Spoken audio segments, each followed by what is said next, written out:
Hold period, again, we're circling back to that whole issue of fixer flipper versus investment. Typically, the hold period that most investors use for 1031 exchanges is longer term, meaning more than 12 months. Now, there's no magic to that because there is no statutory holding period. Why 12 months or more? In the old days, if you held property for more than 12 months, you would automatically qualify that property as a capital gain, long term, as opposed to selling it with less than a year's ownership, in which case you'd pay ordinary income. But that was part of the ruling. The other part is that there are 3 different tax court rulings where they have used 3 different time frames as examples of appropriate holding periods. The phrase 2 years has been used, the phrase 2 tax years has been used, and the phrase 2 calendar years has been used. Now, take a moment and ponder that. How long really is that?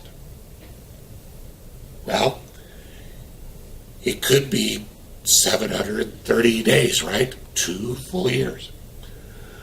But what if I bought a property on December 31st and sold it on January 2nd of the next year?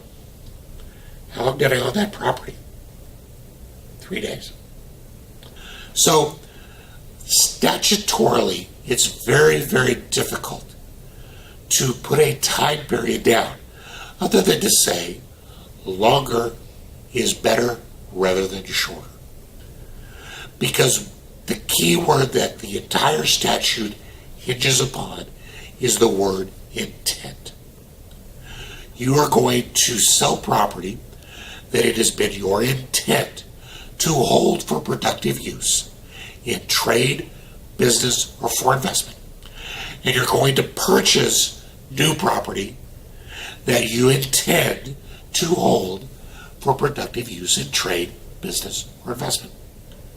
That's the 1031 exchange. So how do I demonstrate intent with no statutory holding period? Number 1, longer is better rather than shorter. Number 2, what's your past history? What have you always done? Do you have a history of buying property and holding on to it and renting it? Then you set up something to demonstrate what your intent is, versus the person who has a pattern of buying property and immediately reselling it time after time after time. That person is what we'd call a fixer flipper. They're showing that their intent is not that of an investor who would use 1031 exchanges.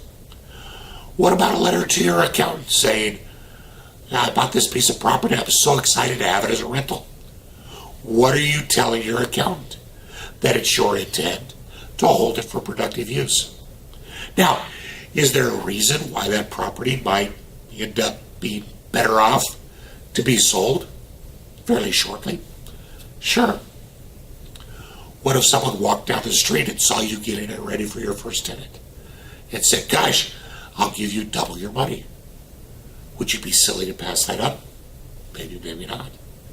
But what was your intent?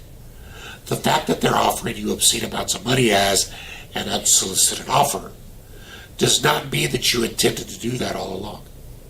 So you're going to want to set up your intent so that you truly can look in the mirror and say, I mean to hold this property, but there may or may not be a reason why I sell it less than, or in some cases longer than, a 12-month period. Intent is the key.